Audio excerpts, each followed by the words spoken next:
শুক্রবার এই আমলটি যদি কোনো নারী 100 বার করতে পারে তাহলে আল্লাহ রাব্বুল আলামিন অল্প সময়ের মাঝে তার বিয়ে দিয়ে দিবেন ইনশাল্লাহ। এটি বিভিন্ন রকম আমলের কিতাবে পাওয়া যায় যে দেখা যায় যে 7 দিনের মধ্যে তার বিয়ে হয়ে যাবে। আসলে নির্দিষ্ট কোনো দিন নেই, কিন্তু অল্প সময়ের মাঝে তার বিয়ে হয়ে যাবে ইনশাল্লাহ।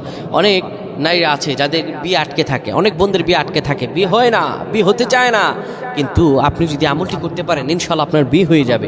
আপনাকে আল্লাহ রাব্বুল আলামিন বিপদ থেকে বাঁচাবেন এবং অল্প সময়ের মাঝে আল্লাহ আপনাকে একজন ভালো পাত্রস্থ করে দিবেন। অনেক ভাইয়েরা আছে, অনেকের বিয়ে হয় না, বিয়ে আটকে থাকে, দেখা যায় সংসার করতে পারে না তারা, একের পর এক অসুস্থতা, বিমার আমার বিপদ আপদ লেগেই থাকে। তারা আমলটি করুন, ইনশাল্লাহ আপনি ফলাফল পাবেন। যদি কোনো ব্যক্তি শুক্রবার 100 বারে আমলটি করতে পারে, শুক্রবার আসর নামাজের পরে আপনি বসে যাবেন আর 100 বার আপনি আমলটি করবেন। আমলটি করার আগে 10 বার দুরূদ শরীফ পড়বেন, 3 বার সূরা ইখলাস পড়বেন, এরপরে 100 বার পড়বেন ইয়া লতিফ ইয়া লতিফ ইয়া লতিফ। 100 বার পড়বেন আল্লাহর কাছে, এরপরে কান্নাকাটি করে দোয়া করবেন। আল্লাহ রাব্বুল আলামিন আপনার অল্প সময়ের মাঝে বিবাহের ব্যবস্থা করে দিবে। সুবহানাল্লাহ, আল্লাহুম্মা আমিন।